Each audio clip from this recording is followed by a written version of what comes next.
Muy buenas noches, mi nombre es Cristina Isabela Arteaga y soy estudiante de psicología en el segundo semestre. En los próximos minutos quiero proponerles una mirada distinta sobre una etapa que solemos malinterpretar, que es la adolescencia.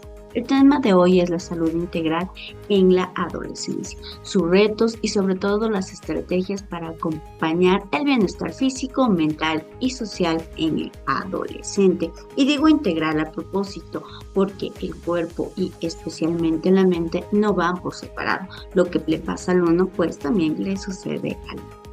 Vamos a ir revisando cada una de este material que he preparado con ustedes. Hablemos, hablar específicamente de la adolescencia como una etapa de rebeldía, casi como un problema que hay que soportar hasta que pase, es decir, hay que seguirle dando, esperando el tiempo. Pero si la miramos con cuidado, es muy probable que la transición sea más compleja. Eh, Puede ser la etapa más compleja en realidad que los seres humanos podemos atravesar, ya que en pocos años una persona reorganiza su cuerpo, el cerebro, los vínculos y la identidad, es decir, todo a la vez. Por eso me interesa hablar de salud integral. No basta con que el adolescente, supongamos que no esté enfermo físicamente, hablamos de bienestar físico, mental y social fusionando juntos. Y para entender por qué les cuesta tanto, hay que empezar por dentro. Primero y esencialmente por el cerebro. Vamos a empezar ahora a hablar acerca del cerebro adolescente. El cerebro adolescente no es un cerebro adulto en miniatura, es decir, es un cerebro construyéndose, es decir, es un cerebro en plena obra. Dos estructuras crecen muy rápido. La amígdala, que procesa la emoción y el miedo, y el núcleo accumbens, ligado a la recompensa y a la dopamina. En cambio, la corteza prefrontal madura mucho más tarde. Está cerca de los 25 años más o menos. Esa diferencia de tiempo lo explica casi todo. Sienten con una intensidad más fuerte, más enorme las cosas, y buscan una recompensa inmediata, y la validación del grupo se vuelve el centro de su mundo, pero todavía no tienen el freno completamente instalado. A esto se le suma la poda neural. El cerebro conserva y fortalece lo que se usa y descarta lo que no usa. Por eso el ambiente de estos años deja una huella imborrable. Y de aquí sale una idea que va a recorrer toda esta charla. Durante la adolescencia, el adulto presta, quiero ponerlo de esta manera, es como que prestamos nuestra corteza prefrontal. Mientras la del chico termina de construirse o de formarse, somos los adultos quienes les ayudamos a pensar, a regular y a poner. Muy bien, con esta biológica choca el entorno y ahí aparecen los retos de salud mental. Según la OMS, 1 de cada 7 adolescentes entre 10 y 19 años vive con algún trastorno mental. Eso equivale a cerca del 15% de la carga de enfermedad en esa edad. Los más frecuentes son la ansiedad y la depresión, y a ellos se suman dos trastornos alimentarios que son muy conocidos, que es la bulimia y la anorexia, y estos están ligados a la presión estética. Y un dato que no podemos pasar por alto: el suicidio.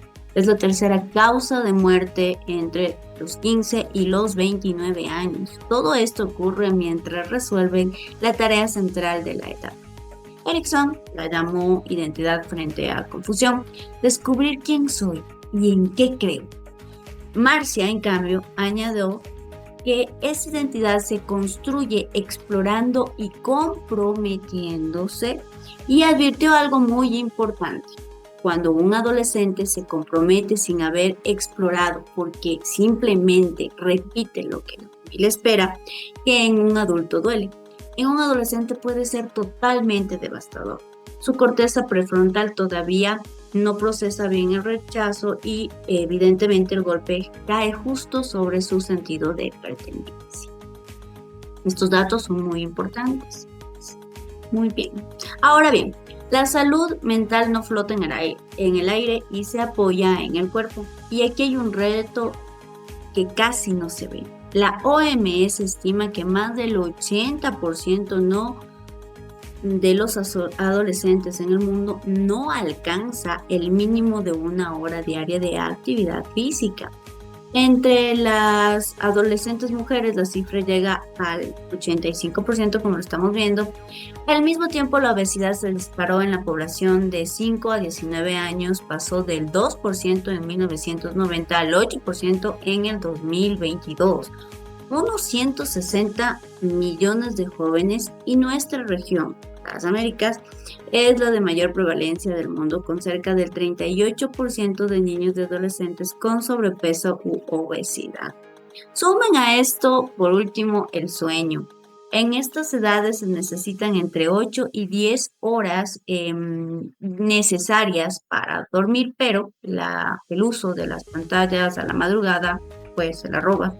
El sedentarismo, la mala alimentación, la falta de sueño, no son detalles estéticos, son factores que golpean el ánimo, la concentración y el autoestima. Y es que cuerpo y mente son un solo sistema, como lo estamos charlando. Un adolescente que no duerme regula peor sus emociones al siguiente día. Uno que no se mueve pierde una de las vías más simples y baratas que existen para producir bienestar, y un trastorno alimentario es al mismo tiempo un problema físico y psicológico. Nace de la presión de los estereotipos y termina afectando al cuerpo. Por eso insisto en la palabra integral. No podemos trabajar la salud mental ignorando el cuerpo, ni cuidar el cuerpo ignorando lo que los chicos sienten. Un capítulo aparte y muy cercano a nuestra realidad es el de la sexualidad y los vínculos. La sexualidad en la adolescencia es algo muy natural, que merece hablarse con claridad y desde el consentimiento. El silencio no protege, desinforma. Veamos nuestros datos. Según el INEC, en 2024 hubo más de 32,000 nacimientos de madres entre 10 y 19 años, alrededor del 15% de los nacimientos del país. Hay una buena noticia en esto. La tendencia baja de forma sostenida desde el 2018, pero hay un dato que no podemos suavizar, que es que más de 1,600 de esos nacimientos fueron de niñas de entre 10 y 14 años, y en ese rango la ley es muy clara. Toda relación sexual es un delito, de modo que esos embarazos son producto de violencia sexual. Las tasas más altas se concentran lamentablemente en provincias de la Amazonía y la costa, y en los vínculos de pareja. Estudios ecuatorianos recientes muestran que la violencia psicológica es la forma más extendida del noviazgo adolescente, muchas veces invisible para quien la vive, y detectarla a tiempo también es cuidar su salud. Muy fuertes estos datos. Frente a todo esto, ¿qué funciona? La primera respuesta empieza en casa. Es natural que el adolescente tome distancia, cuestione, discuta. No es un rechazo personal, es la forma en que tiene cómo construirse, son sus herramientas en las que tiene cómo irse armando. El error está en responder con autoritarismo totalmente puro y coercitivo, o el otro extremo, soltando todos los límites, permitiendo todas las cosas. La evidencia es bastante consistente. El estilo que mejor acompaña es el autoritativo.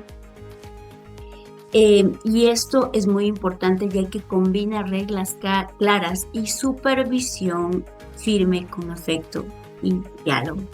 Dicho de otro modo, volvemos a la idea del inicio. El adulto le debe o le presta su corteza prefrontal, pone el límite que el chico todavía no puede ponerse por sí mismo, pero sin retirar el afecto ni el cariño.